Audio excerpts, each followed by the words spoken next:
istri yang bekerja dan punya penghasilan sendiri. Itu bagus. Dan istri yang membantu suami mencari nafkah. Itu mulia. Tapi yang jadi masalahnya, sekarang ini banyak istri yang bekerja, punya penghasilan sendiri. Jadi dia merasa dia lebih berkuasa. Dia merasa dia yang paling benar. Dan dia merasa bahwa dialah yang paling berjasa dalam rumah tangga. Dan akhirnya dia tidak lagi menghormati suaminya sebagai kepala keluarga. Sering merendahkan suaminya dan sering mengabaikan kehadiran suaminya. Istri lupa bahwa sehebat-hebatnya seorang istri, suaminya itu tetaplah kepala dalam keluarga. Suaminya tetaplah sebagai imam dalam rumah tangga dan bukan anak kecil yang bisa ditekan terus-menerus setiap hari. Setiap suaminya bicara, menasehati, dibilang suami yang kasar, suami yang egois. Setiap suaminya berusaha untuk mengingatkan dia, selalu dibantah. Dan lama-lama akhirnya suami hanya bisa diam.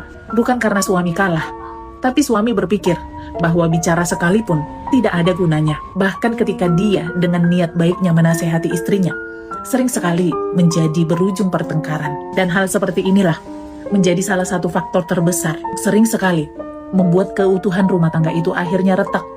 Dan bahkan banyak yang berujung pada perceraian. Sebenarnya laki-laki itu sederhana. Dia tidak memandang parasmu. Dia juga tidak memandang penghasilanmu. Bukan itu yang terpenting bagi mereka. Tapi laki-laki itu, mereka hanya ingin diperlakukan sesuai dengan fitrahnya mereka.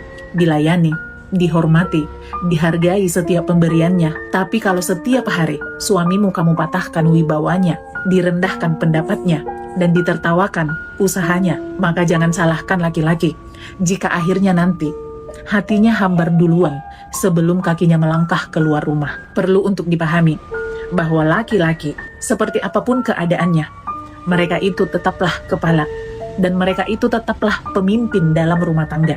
Tetapi pemimpin yang jika terus-terusan dihina, maka dia akan berhenti untuk memimpin. Dengar ya, Bu Ibu, kehilangan suami yang paling menyakitkan itu bukanlah kehilangan suami ketika dia pergi dari rumah dan meninggalkan kita. Tapi kehilangan yang paling sakit adalah ketika kita dan dia masih tinggal dalam satu atap, tetapi dia sudah tidak peduli dan dia sudah tidak mau tahu lagi kepada kita.